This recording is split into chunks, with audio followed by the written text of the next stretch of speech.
भगवान श्री कृष्ण ने बताया है सुखी जीवन का राज, आसपास भी नहीं भटकेगा दुख। आज के भागदौड़ भरे समय में खुश रहना एक मुश्किल काम है। ऐसे में आप भगवद गीता में बताए गए उपदेशों को आत्मसात कर जीवन में सुख का अनुभव कर सकते हैं। तो चलिए जानते हैं गीता में भगवान श्री कृष्ण द्वारा बताए गए कुछ ऐसे तरीकों के बारे में जिनके द्वारा व्यक्ति मुश्किल परिस्थिति में भी प्रसन्न रह सकता है। युद्ध भूमि में श्री कृष्ण ने अर्जुन को दिया था गीता का उपदेश। रोजाना गीता के पाठ से होता है मानसिक शांति का अनुभव। गीता में श्री कृष्ण ने खुद बताए हैं खुश रहने के आसान तरीके।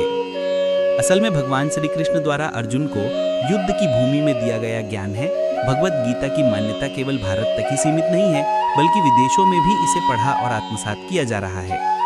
गीता में वर्णन मिलता है कि भगवान श्री कृष्ण ने व्यक्ति को खुश रहने के कुछ तरीके बताते हैं। चलिए जानते हैं इस बारे में। भगवद गीता में श्री कृष्ण अर्जुन से कहते हैं कि यदि व्यक्ति को प्रसन्न रहना है तो उसे दूसरों की आलोचना से दूर रहना होगा। इसी के साथ बेवजह दूसरों की शिकायत करना भी छोड़ दें, तभी आप जीवन में खुश रह सकते हैं। कई बार व्यक्ति हर चीज में दूसरों से अपनी तुलना करता रहता है। इस विषय में भगवान श्री कृष्ण कहते हैं कि वही व्यक्ति जीवन में प्रसन्न रह सकता है जो अपनी तुलना दूसरों से नहीं करता।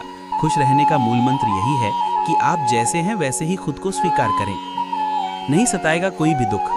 गीता का उपदेश देते समय भगवान श्री कृष्ण ने अर्जुन से कहा था कि व्यक्ति को कोई भी काम निस्वार्थ भाव से काम करना चाहिए, यानी आपको कोई भी काम बिना फल की इच्छा के करना चाहिए।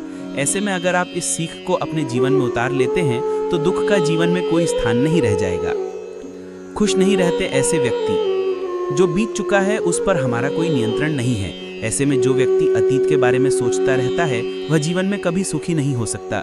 इस विषय में गीता में कहा गया है कि अगर आप अतीत की स्मृतियों को अपने साथ लेकर चलते रहेंगे तो जीवन में कभी खुश नहीं रह पाएंगे। इसलिए जितना जल्दी हो सके अतीत को भूलकर जीवन में आगे बढ़ें। चैनल को सब्सक्राइब करें। धन्यवाद दोस्तों। राधे राधे।